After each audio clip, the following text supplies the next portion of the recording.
Hey guys, it's Goliath's Downfall here, and I took an old PC and turned it into, well, a school PC. So I did this just so my oldest could just play around on this. He's a year and a half old, and he always wants to play around on my computer, so it was just something for him to mash on. This is about a 15-year-old computer, a compact. As you can see. And I realized in trying to just make something for my son to mess around on and he can actually see what his actions are doing, it actually created what I would say is actually a good budget school computer, essentially, especially with online learning and everything. Especially if you're just going to just go online and upload some papers, things like that, this could actually be a very competent computer. So I'm not going to go into the details of what I did. If you do want to see that, put it down in the description below.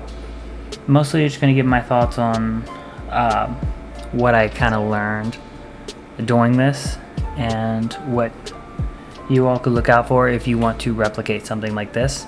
There are a lot of tutorials out on YouTube already to do similar things to what I'm doing. So that is something to keep in mind. So the first thing is know what you need. So if you need to do web calls, doing this is probably not going to be for you unless you're using something that's closer to 5 years at most. Because this does not have a webcam, and I have another computer that's maybe just a year older, and its webcam is, well, junk by today's standards. That's saying a lot considering most webcams are not that good unless you buy a dedicated one. If you need to do a lot more than just type some stuff up and do some web browsing and maybe upload a paper, well, this might also not be for you, especially if you need very Windows specific applications, and I'll get into that later. So just have an idea of what you need before you start. And if you're going to start looking into buying an old computer instead of just salvaging one you already have, make sure that it meets what you need. By this, research it. Look it up, see exactly what the specs are and how you can get by with those, because this computer, the max amount of memory it can get is not really enough to where I would say you can use of Chrome if you are a strict Chrome user. And any Chrome user will know what I mean, especially if you do understand things like memory or RAM, as other people might know it. So just have an idea of what it is, and also make sure maybe it wasn't a Lemon computer, because you might get some very poorly made ones from those times, and poorly made especially for those times, which makes it even worse for now. So that's something to look out for as well. Make sure the computer isn't too old either, because once a computer hits a certain age, there really isn't much you can do for it. You cannot really salvage a laptop from the 90s and make it competent to today. There's probably someone out there on YouTube who might be out there to prove me wrong on that, but I'd say you would need a very, very lightweight operating system, even lighter than the one I have on here, to be able to do that. So I just don't find it to be a realistic thing to do. If you have the know-how and you manage to get a computer like this, see what its max everything was that you could upgrade it to. That is physically upgradable, of course. For example, you cannot upgrade the graphics card or the processor on pretty much all laptop computers, with exceptions of some new ones that are boasting using desktop parts. But things like memory, RAM, memory aka RAM, storage, that might be about it. You might be able to have there might be a couple expansion cards to where you could maybe put a faster Wi-Fi card in it, or if it doesn't have a Wi-Fi card, you could add a Wi-Fi card.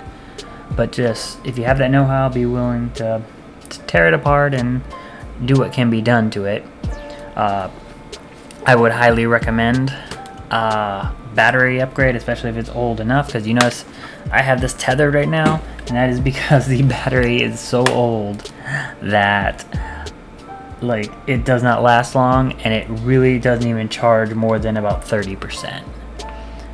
So if anyone was to use this, you are tethered to a power outlet no matter what. If you are going to upgrade anything, make sure you are looking for a DRAM SSD. So what this is it is going to be this size. This is the original hard drive from the computer, but I upgraded it to an SSD, which are much faster drives. The one thing to know though is if you make sure to get a DRAM SSD and not a DRAM-less SSD, it will be much faster than the other option. Many manufacturers will try and say it doesn't make a difference if you're just going to do day-to-day use. Unless you're doing these specific things, it's not going to make any difference.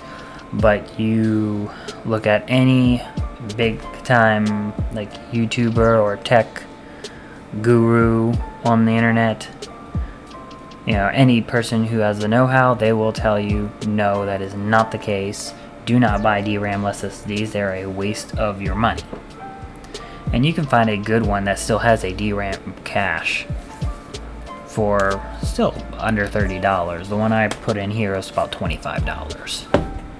So $25 is all I really put into this, and I could maybe put in like $20 into this just to give it a little more boost with adding some more RAM to it. Lastly, do not be afraid to use Linux. So unless you have very Windows specific applications, now Microsoft Word and stuff like that, I really can't count that because you can use those in a browser, and so you can still get that experience, although it is the browser version and it's not perfect. You know, you still have something, and there are also still free alternatives to the Microsoft suite on here that can still, the files can still be put in the Microsoft format, although it won't be perfect. You're probably better off using the browser version if you specifically need it to be Microsoft. But unless you have something very specific to Microsoft, you should really try and look into Linux. So what I have on here is one called Peppermint.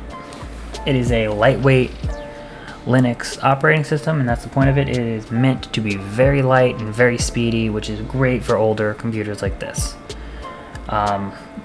This computer does not have a lot of RAM. I need to upgrade that. But even then, it is still pretty snappy. It just works. Is it top of the line computer today? No, but I would say it is very competent, and if all I need to do is put up a text document or do some web browsing, it's actually really good. And there are a lot of Linux operating systems that have similarities to Windows if you prefer how Windows looks. So there's Peppermint. There's also full-blown Linux Mint. That's another one. There is one called Puppy Linux, although I don't really recommend that one. I tried to mess around with that one and it wasn't really that good.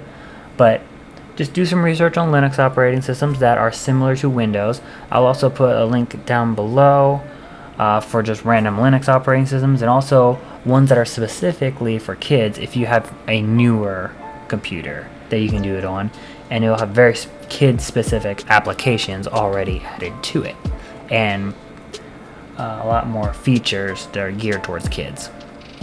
But if it's for you as an adult, or you just want it to be a Windows-like experience, I would highly recommend going Linux and, trying it out. I mean, the worst that happens is you just don't like it and reinstall Windows. Linux is free, other than a few distributions, but just don't use those ones. And like I said, I'll put a link down in the description below with those specific ones.